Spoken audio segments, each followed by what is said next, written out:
welcome back to Ketolicious Life. I wanted to talk to you about something kind of serious that just happened to me this past week. Been doing amazing on keto. I feel amazing, which is, the biggest thing. I feel so good. And right after Christmas, I think it may have been the next day after Christmas, let me put him back. He's being a little crazy. I'll be right there. I gave him some seeds. He'll be quiet now. All right. So, been doing amazing on keto since October 23rd. January 23rd will be 3 months for me on keto. And the biggest thing for me, I started, of course, to lose weight.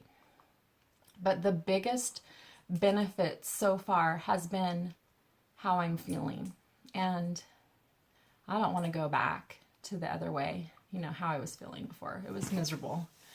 So on Christmas, I did cheat. I had a regular piece of pumpkin pie, but I made keto desserts, so I stayed pretty much on target. But I did allow myself to have that one piece of pumpkin pie. And the next day, we had leftovers, but the next day I was right back on keto. And I had mashed cauliflower and turkey, and I think broccoli. And it was delicious.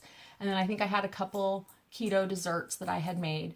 And then, a few hours later, I started getting this really horrible pain right under the breastbone, right kind of in the middle. Horrible, horrible pain. And it was like a cramp and a burn at the same time. And I just thought, oh, it's like heartburn. So, I took Tums and didn't touch it. And I just kept feeling sicker and sicker. So I went and laid down and I slept and I woke up and it was still there and I felt terrible. And it persisted that way clear through almost the whole night. But by the morning time, when I finally fell asleep and I woke up, it was gone. So I was like, okay, probably was just heartburn, a bad case of heartburn. But it was something I had never felt before. So then a few days later, I forget what it was that I had. I think I had salmon, peppercorn salmon. It was delicious. And then I believe I had either broccoli. I think it was broccoli with it. And so I ate that. And I think I probably did have another cookie that I had made for Christmas. And within a few hours, that pain came back again. And it was bad. It was really painful. It was a little more strong, a little more intense than before. Started taking Tums. I even tried a different antacid type of medication. It just wasn't working. And so again, I kind of did the same thing. I went to bed. That one started more in the middle of the night. So I tried to, tossed and turned, went back to sleep, put a heating pad on, just tried to get it to go away, stop. And I, tried to sleep through it. So the next morning, again, it was gone. And then once it's gone, I feel amazing again. I'm back to my happy keto self and I felt amazing. So a couple days went by and sure enough, same thing. And now I'm saying, something's wrong. This is not normal. So of course I'm Googling and I research everything before I go to any doctor. I self-diagnose, which isn't always a good thing, but I want to know as much as I can about the symptoms I'm having and the pain and where they're at and, whatever. So, everything was pointing to gallbladder. Oh, the third time, so this third episode, the pain really spread into my back, and the back pain was worse than the pain in the front. That back pain was horrible, and it was pushing up, and it was hard to breathe, and it was just miserable. So I told my husband, yep, let's go into the walk-in and let's find out what the heck's going on. And I was just hoping and praying this better not be my gallbladder. you know, because I am eating higher fats, and that's kind of key to this diet. And I think that's part of the big reason why I'm feeling so much better. Fat is what our hormones and our cells need to replenish, especially hormones. And I have, you know, all my thyroid hormones and everything else because of my age. You know, they're not as good. My thyroid for sure. Everything's really out of whack. So I really feel that the fat is helping tremendously with how I'm feeling. So I was starting to get really depressed about it, just thinking, why is this happening? Like, why when something's finally going right and I'm feeling better and you know, I'm seeing results, why is this happening? So off we go to the doctor. He puts me up on the table, does the palpitation thing, and of course, right over where the gallbladder is, when he tapped it, it was tender. I mean, it wasn't sharp, horrible, screaming pain. It was just tender. And, you know, everything else was fine. Blood pressure was good. No fever. Heart, everything else was good. Lungs clear, blah, blah, blah, all that stuff.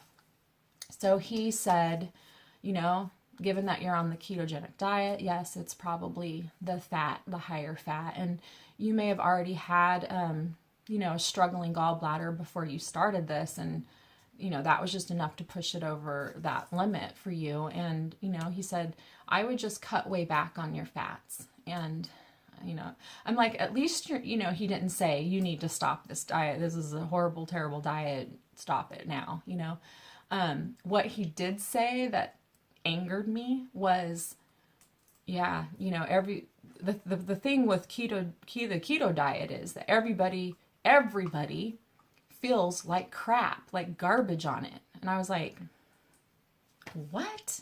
I go, first of all, no, that is not true. I go, there's a thing called keto flu. I didn't even get that. I was very lucky I didn't get that. And I have never felt better. I'm sitting there saying that while I'm like in pain from my gallbladder. Two separate things, right? No, I'm not quitting keto. Nope, not quitting it. It's what I need.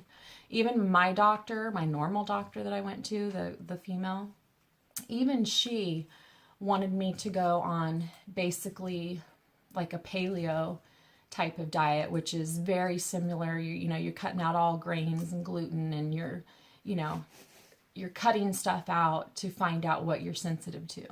She said I'm probably pre-diabetic, you know, so to give up on keto would be wrong. It would not be right for me. So I'm not quitting keto. I'm going to be getting an ultrasound next week on my gallbladder to see if it is struggling or if there's a stone or whatever. And in the meantime, since this happened, I believe it was 2 days ago that I went, I immediately like stopped eating because I was so scared to eat and have that pain come back because it was horrible. And I ate some non-fat Greek yogurt with some fresh strawberries cut up because strawberries are supposed to actually help cleanse the gallbladder and attach to fat and help clear the fat out of your system when your gallbladder is struggling. So if you don't know, your gallbladder releases bile into your intestines, and the bile is what breaks down fats. So when that backs up, it can either be clogged, it can become sludgy, or it can be clogged with stones. You're going to have problems breaking down your fat. And if it becomes severe enough, it's going to also cause your pancreas to back up and to become inflamed. And some people get infections and they get fevers, and that's when surgery is like inevitable. You have to have it taken care of. So I didn't have any fevers. The pain goes away, and I'm just hoping and praying that maybe if I cut back on my fats, maybe it was just an overload on my system, and maybe, just maybe, I can heal my gallbladder naturally. So there's different tonics out there and supplements that you can take. I think I heard milk thistle was one, and you know, taking a vinegar, apple cider vinegar concoction to help cleanse it and aid it and help it to increase bile production. Dr. Berg, I think I was watching him. He recommends some kind of salts, that bile salts that help increase your bile. So anyway, that's what I wanted to talk to you guys about, because I feel like it's kind of like a hard blow. It was a hard blow for me, you know, to have to go through that and then think, am I going to be able to continue this? And based on how I'm feeling, hell yeah, I'm going to continue this. I am not going to go back to where I was. I was dying. I was on a fast path for diabetes. I was on a fast path for a slew of other problems, and I don't need to go back there. So I'm cutting back my fat until next week when I get in to have the ultrasound done, and we're going to be doing keto a little differently. I'm going to be cutting my fat down, sticking with the same protein, and still under 20 carbs. And we're going to see how that does. I haven't had the pain come back since I've lowered my fats. So that's the story, guys. If any of you have had any of those symptoms or pains or gallbladder issues, I'd love to hear your stories. If you have any tips for me, put it down below. I definitely will need it. And stay tuned. I will keep you updated on my ultrasound. I never thought I'd be saying this on this channel. Come to the doctor with me. Yeah, so that's the update. But I'm staying on keto. Thanks, guys. Like and subscribe, and I'll see you soon. Bye.